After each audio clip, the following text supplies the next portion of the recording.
So this is like very unusual content for me. I don't typically post like theory or prediction videos for Taylor Swift. I just watched the Taylor Swift concert movie on Disney Plus again for the second time, and I have some thoughts that I thought I would just like document in case I'm right on anything. See if when the Tortured Poets Department comes out in April and when she returns to tour in May, just like what happens and if I'm correct on anything, because I think that would be really interesting. Here's all of my notes on the Tortured Poets Department and on the Eras Tour changes. How do I even want to like break this down into like a cohesive thought? So as we know, like there's been several versions of the Eras Tour that have come to like home viewing. We had the in the theater theatrical release, we had the rent at home version, and then now we have the streaming version, which is like the most cohesively, not necessarily cohesive, the most full picture of the concert. You get the most content from the concert in that version. What that like makes me think is a few things. So first of all, the original like theatrical release came out in October, and then she did the rent at home version in December for her birthday, and then we got the announcement for the Tortured Poets Department in February, and then we got the announcement that it's coming to streaming on Disney Plus in March. So thinking of it like that, were there songs that were pulled, like how far in advance does she plan this? She says that she's trying to plan things up to like 3 years in advance. So did she know? If we think about like when she started the Tortured Poets Department, or TTBD, we know she started it like basically right after she turned in Midnights. And Midnights came out in October 2022.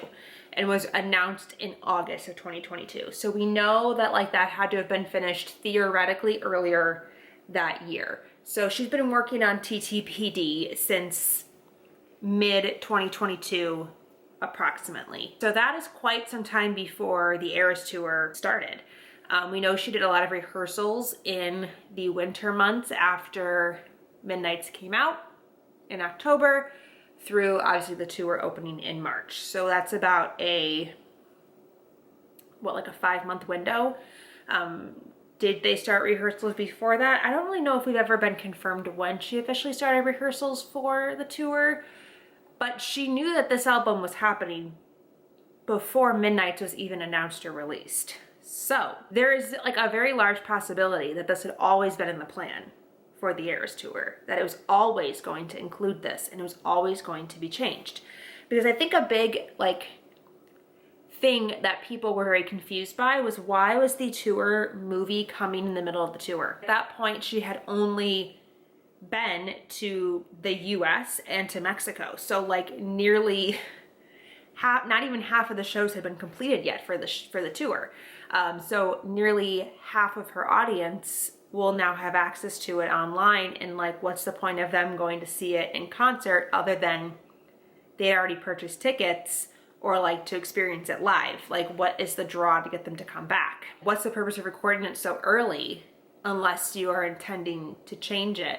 You know, like I just think like what's the purpose of releasing it like before the midway point of the tour? My thought is that she knew she was going to be changing it in some way, because she knew she was releasing a new album. That brings me to kind of my thoughts here. I think that it is possible. I know a lot of people are like, well, she's not gonna add a whole Tortured Poets Department set to the tour because the tour is already 3 hours and 15 minutes long. I mean, maybe. There are some things to take into consideration with that.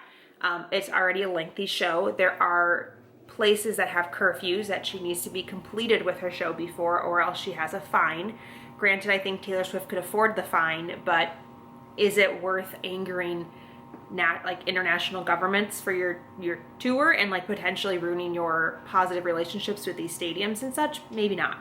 So my thought is, if you are removing songs from your theatrical release, then you might have had the potential plan to remove those same songs from the tour after you release your new album. So the songs she removed from the theatrical release are The Archer from Lover, 'Tis the Damn Season from Evermore, or in that case, they played No Body, No Crime at the LA shows, Long Live from Speak Now, Cardigan from Folklore, and Wildest Dreams from 1989.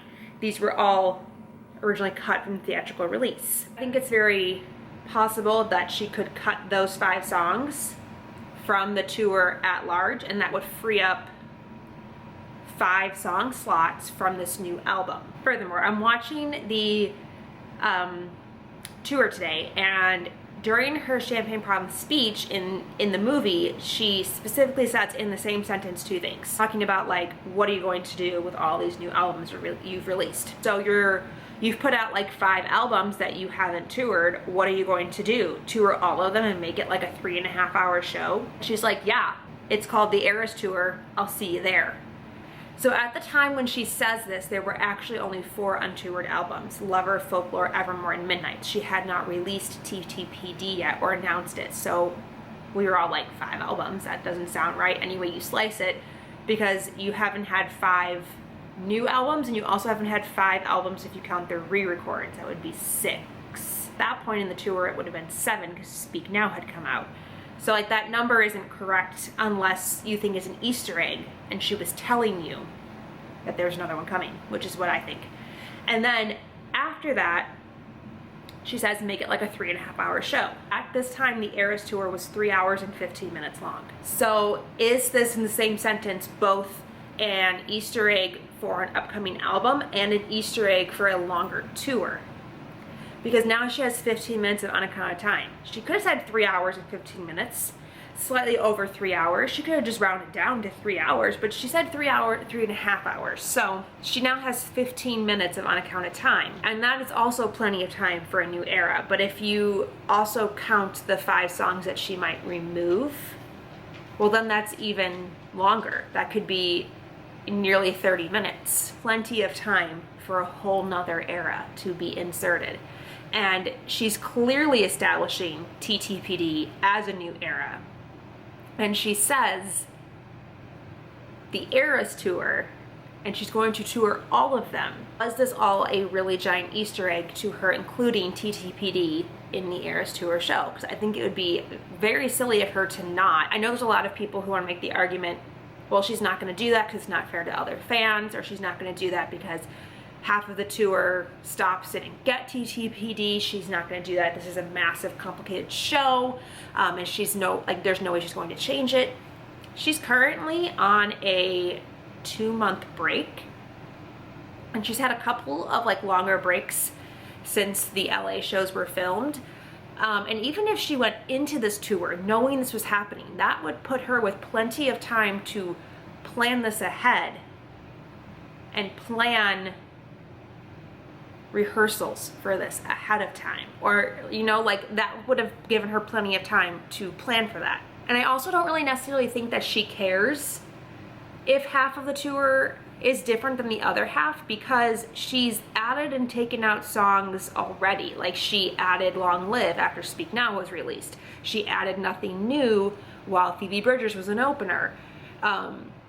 She changed Invisible String to The One. Like, she's already played with the set list a little bit.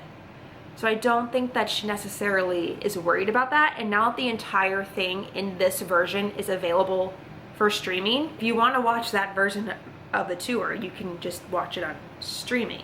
So there's really no way to make that argument anymore, in my opinion. I also just wanted to take a gander if the Eras Tour shop was down, like her merch shop, because there used to be a specific like portal of her website that was all Eras Tour merch, and it was separate from like the re-releases merching, like the re-released merch and the like Midnight's merch and stuff, and I couldn't find the shop for the Eras Tour. So I'm assuming that the merch site is down, and the only things that you can purchase on her, like her store, are the vinyls and such for TTPD. So is there some rebranding happening? I don't think it's out of the realm for this to be a reality.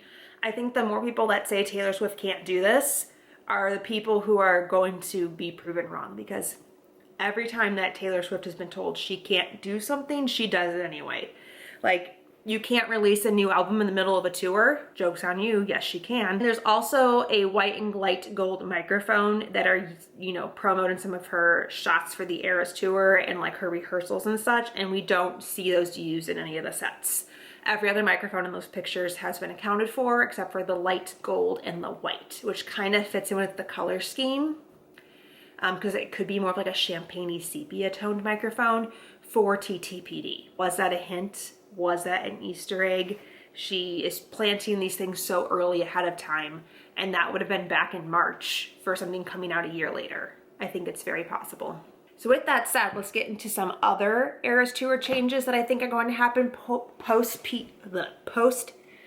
TTPD. They're taking out these 5 songs. Like, you also have to think about the mechanics of how the show works, and like, can she still realistically move around the stage in a way that makes sense if these songs are being cut? Because not only are the songs like performances, but they're tools for her to get around the set and to get to her costumes and such. At the end of the Archer, she goes down the elevator at the back of the diamond.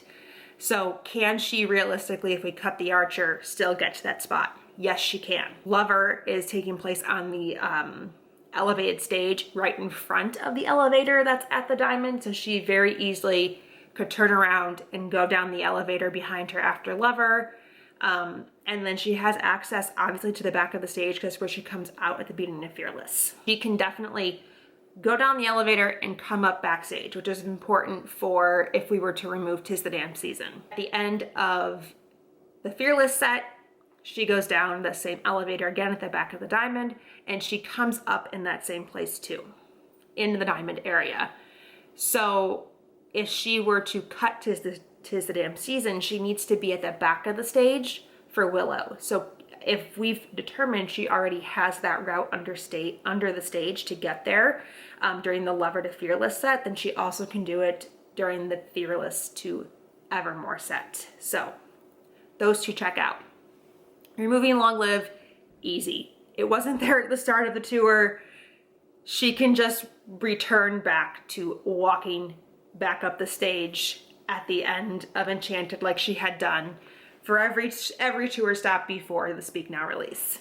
That one's easy. Removing Cardigan. So at the end of Cardigan, she goes up into the folklore cabin, finishes her song, and then goes down the back of the folklore cabin and goes through the like giant stage door for her to start the 1989 set. So 1989, she comes up out of the diamond. So for her to remove Cardigan starts on the diamond, which means that she's ending August on the diamond. So she's already in the vicinity of the elevator. So she could just go down the elevator at the end of August. Is it August? I need to check my Tears Ricochet. She's already in the diamond for My Tears Ricochet. It's where the performance for that ends. So she could easily just go down the elevator at the end of My Tears Ricochet and then come back out for 1989 and remove all of Cardigan. Like, she doesn't need to go behind the stage like she does because she ends up at the same place anyway. So that's also an easy removal. And then finally for Wildest Dreams. This one is like a transition song. It's a shortened version of Wildest Dreams, and she uses it between Shake It Off and Bad Blood. And it all takes place on the elevating stage in the middle of the diamond. So I think it'd be an easy thing to cut. I just don't know how she would transition Shake It Off into Bad Blood. Because there's some really interesting visuals happening behind the scene, like behind her on the screen during Wildest Dreams that kind of set up the storyline for Bad Blood. So I don't really know how she would do that transition, but it could be cut. It's in the middle of the set. She starts Wildest Dreams and ends it in the same place, so she could theoretically just cut it out, but I don't know what she would do for that transition. Also, something I wanted to talk about was the infamous Reputation having a single costume. Regardless of like what's coming next, it's always possible to get new costumes at any point in the tour, but I think we may see the unitard with the thigh-high boots and the snakes up the boots added to the Reputation outfit options as that release gets closer. Or potentially on announcement day, which has like been her theme for Speak Now and for 1989. Speak Now, she did the new costumes on the release day, and 1989 she did the new costumes on announcement day. So I think it's possible that Rep can get that new costume on either day as well. And the costume exists in theory because she's wearing it in the visuals for Rep.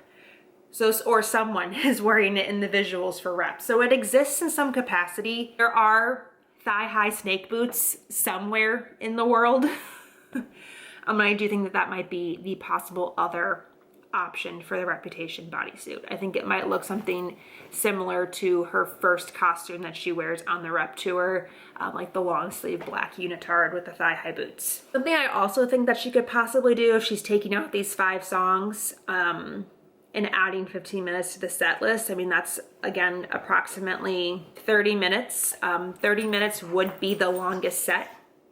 Excuse you. Midnights, I think, is currently the longest set in Folklore. So 30 minutes would be long. So that does, I think, play or like lend us to possibly add a song or two somewhere else in the set list. Like maybe she doesn't cut Long Live because it's a fan favorite. Maybe she doesn't cut Wildest Dreams because it's too important for that transition. But she might have some room to play with other songs. So I feel like by the end of this tour, she has to own all of her re-records. Like, it is so silly to me to end the Eras tour not owning all of your eras. What a stupid concept. What a missed opportunity, you know? So I feel like she has to own them all by December 8th. She has to. So I think Self-Titled TV and Reputation TV will be coming. Is that possibly our double drop? Maybe. I still don't think that she will do a double drop in that way because I think she cares too much about each individual record, album having its moment to shine, and not shine so much as like have an era, but shine on the charts. I think she wants to continue to break records. So she's not going to release 2 things simultaneously that's competing with each other. She wants the top 10 spots to be Rep and the top 10 spots to be debut. I don't really know if I ever think she'll do a double drop. I do think that it would be so silly for her to not release both of these things by the end of the year. This is her biggest moment in her career. Like, after you finish this tour, aren't you gonna like go on vacation and like take a break? Why would you release these during that? It's stupid. So that's my opinion on that. If she is trying to create promotion around these 2 new releases, re-records, and she wants to create excitement and hype for them or possibly celebrate them coming out or being announced, I think she would add 2 songs in particular to the set list. I think she might add a mini era like Speak Now and put Tim McGraw on the set list. I think that is the quintessential debut song that should have always been on the set list and never was. So if you're promoting your self-titled re-record, you should put Tim McGraw on the set list. And she has not played I Did Something Bad a single time on this tour, which is a absolute fan favorite from Reputation. It's one of the like best tour moments of the Rep tour, and she's done all the other really big fan favorites. She did Getaway Car twice, which is a massively favorite one. And then the other really big favorite ones are already on the set list. She's just missing I Did Something Bad. And I Did Something Bad is not an acoustic girly. She's a full production, strobing lights, like visual girly. Would it not make sense to slip that in to the Rep era when you're getting ready to announce Reputation TV? That's just my opinion. So I do think both of those songs might end up on the set list before the end of the tour. Something else I think is gonna happen. I don't think we're gonna get, we might get announcements for them, but I don't think we'll get any releases for them. Actually, no, I don't know if we'll get announcements either for debut and for Reputation until after the Grammy eligibility period ends. Neither of them are eligible for Grammy nominations because they're not original bodies of work. The Grammys has added that since she submitted Reputation, or not Reputation, Red to the Grammys, the Red TV version. They were like, yeah, no, we're not gonna allow you to do that anymore.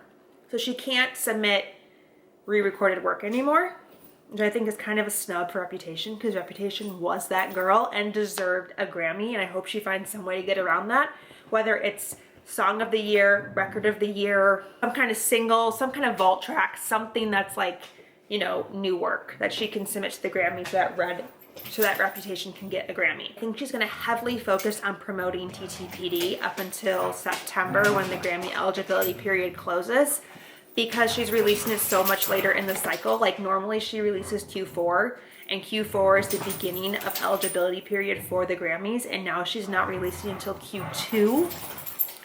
So she only has a quarter and a half to promote this album to get the Grammys to nominate and pick this album. So I think she's gonna be heavily focusing on that, which is another reason why I think she's gonna add it to the tour, because she has to promote it. And she'll be on tour the entire rest of the time that this is in the eligibility period for the Grammys. So I think she has to add it, has to promote it. How else is she going to get the Grammys to nominate that album, which is like one of the things she cares about more than anything else. She's not going to be doing interviews and stuff. She's going to be in frickin' Europe for the whole time that that album is out. Another reason why I think she's going to add it to the set list.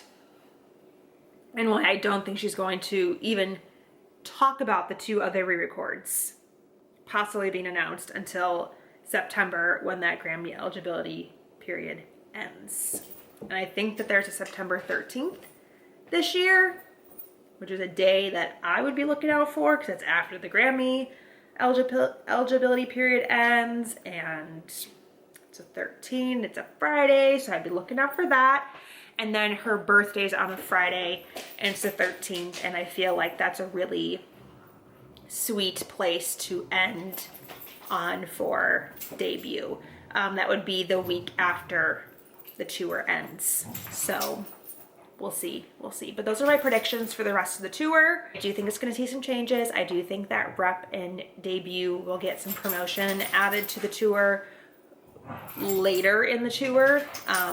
Possibly like when announcements happen or as their release dates are approaching, because she's gonna wanna create the hype and the buzz for those things. And I think the reason that the logo for TTPD looks so funny is because it's a 3 releases in 2024. That's my opinion. So we'll see if any of that comes true, if I'm correct about anything, or if I'm just clowning on Clownelia Street as we Swifties do. So as I've mentioned before, I think Taylor Swift is going to add TTPD to the Eras Tour set list. And I think she may be cutting songs in order to fit it onto the set list. I've listed all of my reasons earlier in this video, so I'm just popping on here to say that she is creating chaos today because she posted this. It is like a little behind the scenes montage of her rehearsing for the Eras Tour, and I think some of this is old footage from when we saw her like share stuff at the beginning of the tour in March of 2023, but I think there's definitely some new things in there. First of all, what is this? What is this, Taylor? That looks like the TTPD logo, and those look like, you can't see that, it's blurry, those look like the Fortnite shoes. What is this? That's not in the set list anywhere. That is so very clearly TTPD, and I mean, it looks like she's on a stage. So either she's rehearsing for a music video, but then why does she have a microphone? You know? Is she trolling us? What's going on? There's also this scene of her with a white guitar. And I was thinking like, well, maybe it's one of the blue or pink guitars from the Lover sets. Like in black and white, those colors could come across as white. But then, I don't know. Because it has that black strap. Do the ones for Lover have that black strap? Are they colorful straps? Because sometimes they have sequins if they're matching her costumes. I don't know. What is this? What is this? And we have this of her at the Evermore piano, but that's not the right microphone. That's not the right microphone. That is not the wooden Evermore microphone that she typically uses during that song for Champagne Problems. So what is this? What is this? What is this? Second to last, this scene. What is this scene? Why do her dancers have top hats and canes? And what are they doing? This is new choreography that we haven't seen before.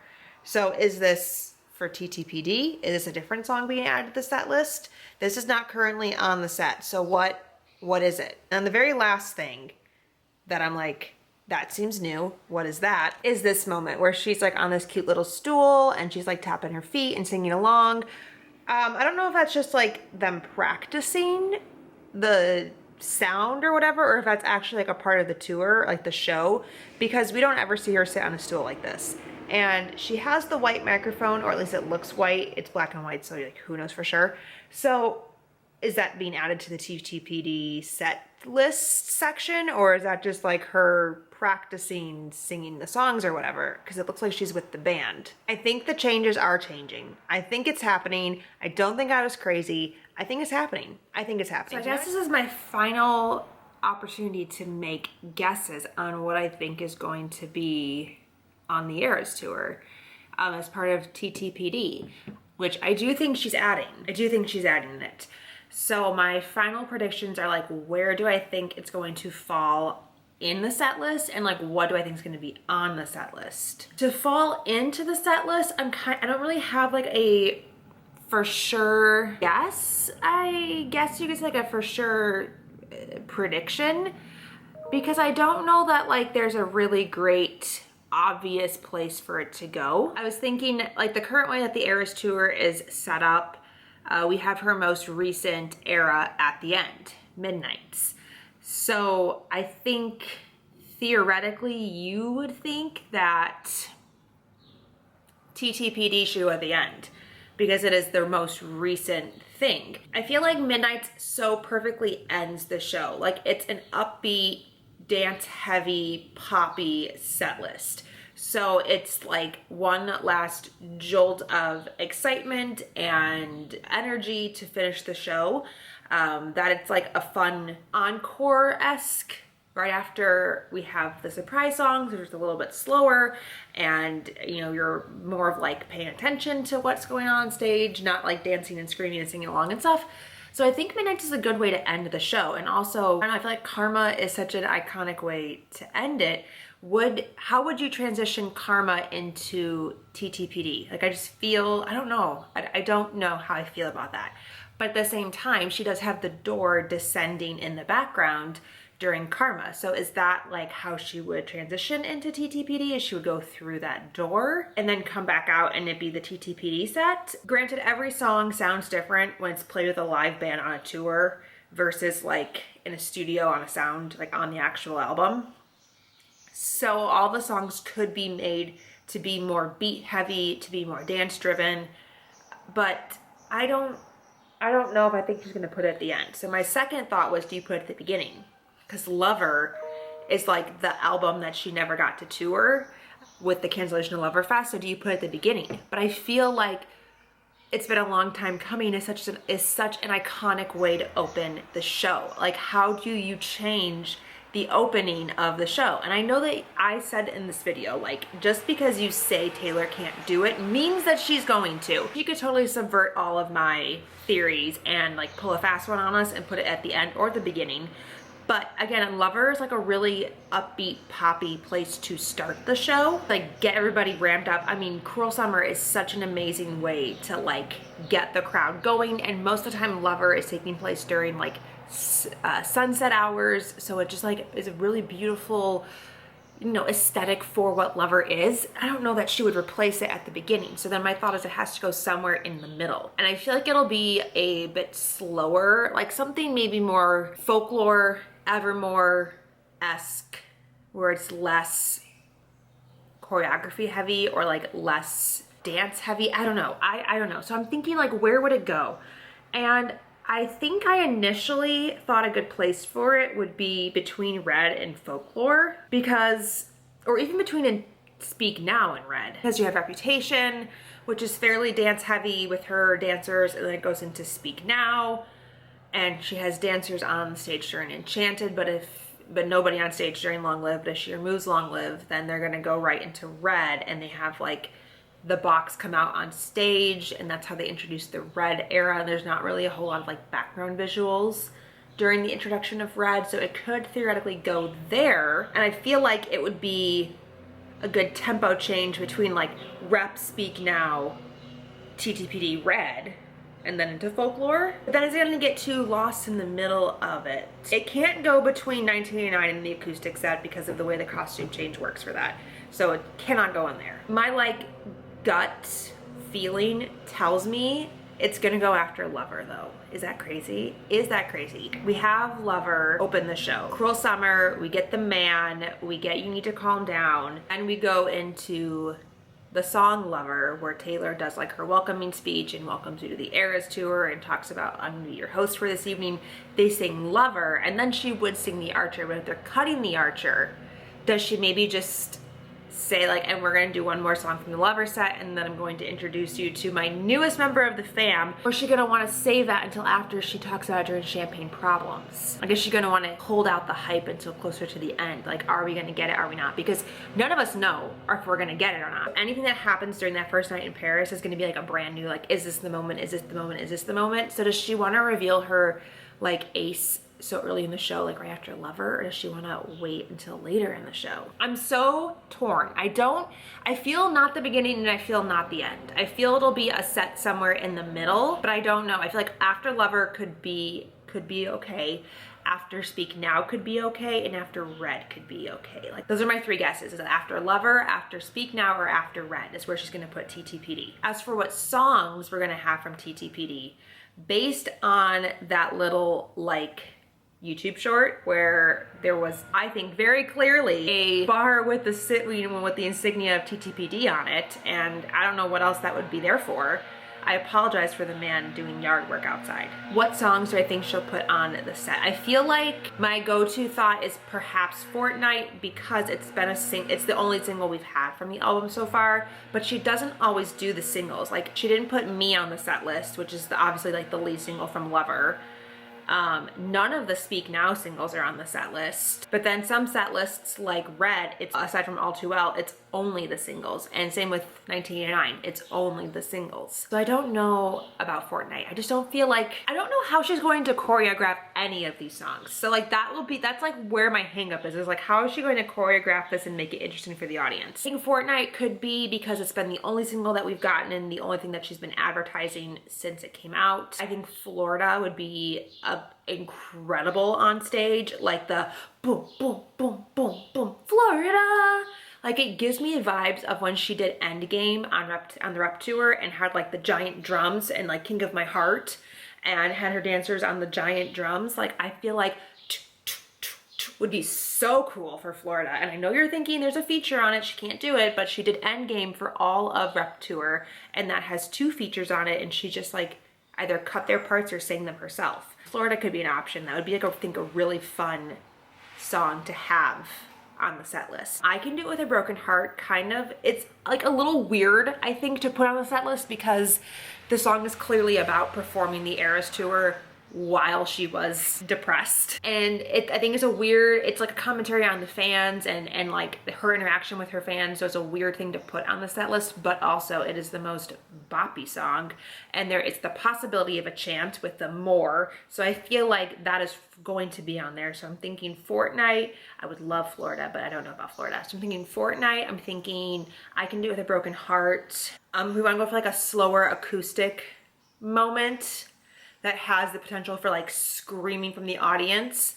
I'm thinking But Daddy I Love Him. Like, I could see so many audience members screaming, and I'm having his baby. No, I'm not, but you should see your faces. Like, that is such like a crowd screaming moment that I feel like But Daddy I Love Him could be on there. Kind of like Fucked in the Head, she said, for Champagne Problems. And then what else? Down Bad's iconic, and I just want it on there because I love Down Bad. Who's Afraid of Little Old Me? Actually, I think there's some really fun visuals from that with like the levitating down your street and like the witches, that could be a possibility. So I think strong contenders versus what I want personally are Fortnite, I Can Do With a Broken Heart, But Daddy I Love Him. What I want is Florida and Down Bad. We think she's going to include things from the anthology because she doesn't have any of the 3 a.m. tracks from Midnight's on there. So will she include the 2 a.m. tracks from TTPD? If she did, I think I'm Gonna Get You Back could be a possibility with Lilac Short Skirt, the one that fits me like skin, and then the inclusion of a lot of like lilac color references in her first Fortnite YouTube short. Maybe that was a hint that that song's going to be in there, and I'm Gonna Get You Back would be such a bop to sing in a stadium. Are you kidding me? I love that song. I think the Tortured Poets Department could be an option just because it is the title track. But that's not true for every era. She doesn't do Red, doesn't do Evermore, obviously no Speak Now, does Fearless. Okay, so I'm thinking Fortnite, I'm thinking But Daddy I Love Him, I'm thinking Who's Afraid of Little Old Me, and I Can Do With a Broken Heart. And then I'm wanting Down Bad, Florida, and I'm Gonna Get You Back. Those are my final guesses. I feel okay about that, I think. Now just to wait to Paris. Do we think we're gonna get Paris, the song, as a surprise song? I think so. I'm so excited to see what new costumes she brings out because there will be new costumes. There's no way that there's not new costumes. Well, stay tuned. See how right I am, or how very wrong.